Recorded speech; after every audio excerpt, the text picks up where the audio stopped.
Have you ever wondered why so many people talk about making their first $10,000? Not their first million, not their first 100,000, not even their first 50,000, but their first $10,000. At first, it sounds strange. After all, in today's world, $10,000 isn't enough to retire.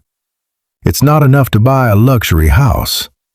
It's not enough to quit your job forever. So why do successful people often say that saving the first $10,000 changed their life?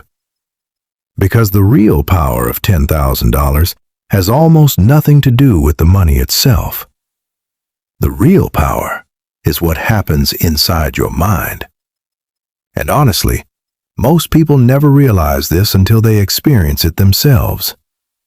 You see, before someone saves their first $10,000, life often feels like an endless cycle.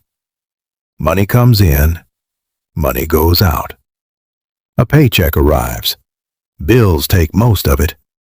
Unexpected expenses take the rest. Then the cycle repeats. Week after week, month after month, year after year. And eventually many start believing that's simply how life works. They convince themselves that saving money is impossible. They tell themselves they're just not good with money. They say wealthy people are lucky. They believe financial freedom is for someone else, not them.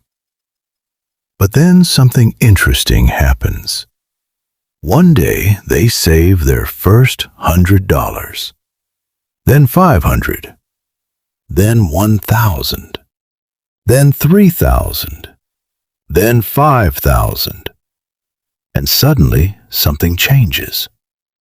For the first time in years, they're not completely dependent on the next paycheck. For the first time, they have a small financial cushion. For the first time, an unexpected expense doesn't immediately create panic. And that feeling is powerful, very powerful, because financial stress affects almost every part of life. It affects sleep. It affects confidence. It affects relationships. It affects decision-making. It affects mental health.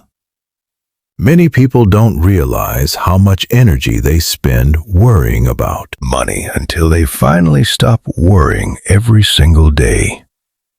Now imagine reaching $10,000. That number may not seem life-changing to some people, but psychologically, it often feels enormous. Why? Because it proves something.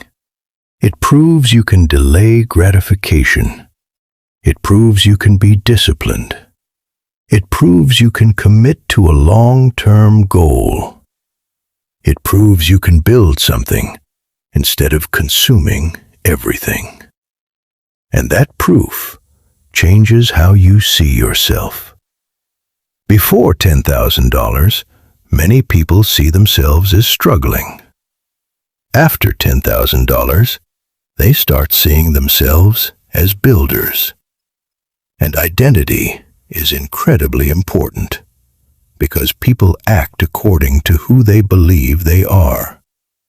Someone who believes they're always broke behaves differently from someone who believes they're building wealth. One identity creates limitations. The other creates opportunities. Now here's something most people don't understand. The first $10,000 is usually the hardest. Not because it's the largest amount, because you're building habits from scratch. You're learning self-control. You're learning budgeting.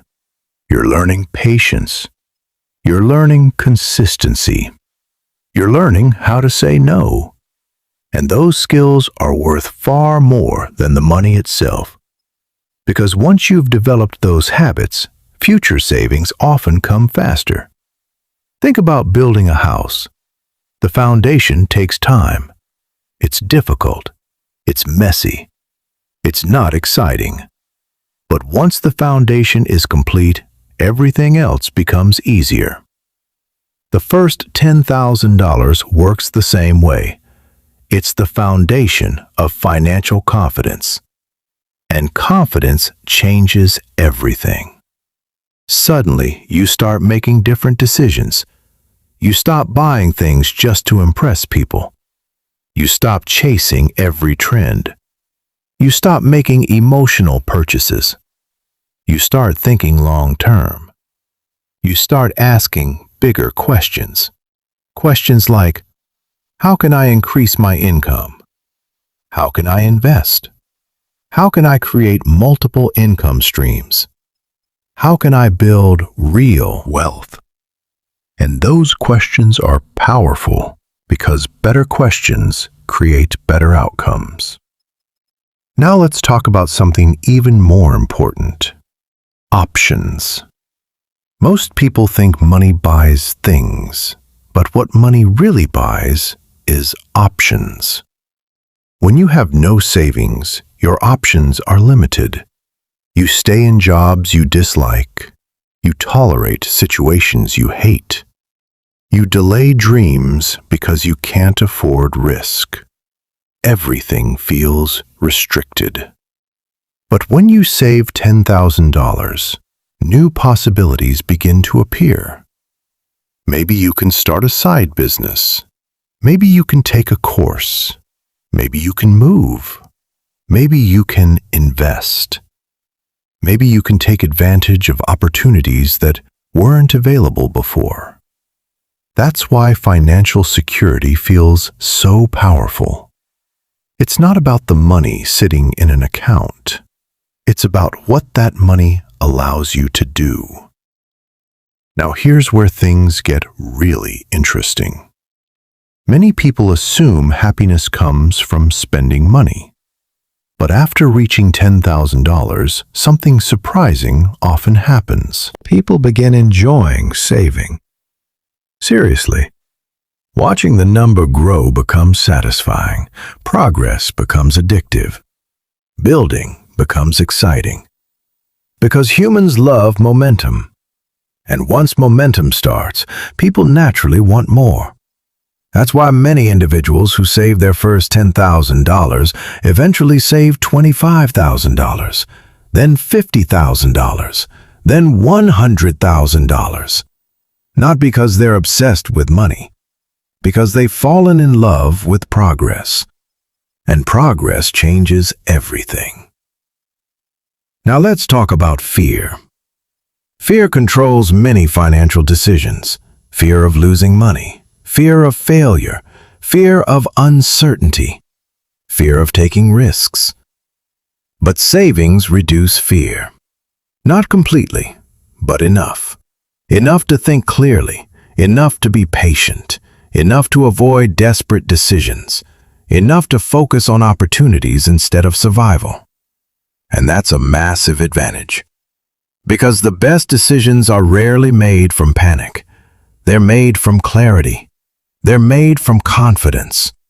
They're made from patience. And savings create all three. Now imagine two people. One has zero savings. The other has $10,000. An unexpected car repair appears. Who feels more stress? A job loss happens. Who sleeps better at night? An investment opportunity appears. Who has the ability to act? The difference isn't just money. It's freedom. And freedom is one of the most valuable things money can provide. Now here's another lesson people learn after saving $10,000. Most of the things they thought would make them happy actually don't. The expensive gadgets, the impulse purchases, the constant upgrades, the need to impress others. None of it provides lasting satisfaction. What provides satisfaction is growth, progress, security, confidence. and the knowledge that your future is improving. That's why so many people describe their first $10,000 as life-changing. Not because of what they bought, because of what they became. They became disciplined. They became patient. They became intentional. They became future-focused. And those qualities continue creating results long after the money is saved. In fact, that's the biggest secret of all. The money isn't the reward. The person you become while earning and saving it is the reward. Because money can be lost, markets can crash, jobs can change, circumstances can shift. But the skills required to save $10,000 stay with you forever. And once you've developed those skills, you can build again, and again, and again. That's why everything changes after you save $10,000. Not because $10,000 makes you rich, but because reaching it proves you're capable of becoming the kind of person who can build real wealth. And once you understand that truth, your entire future starts to look different.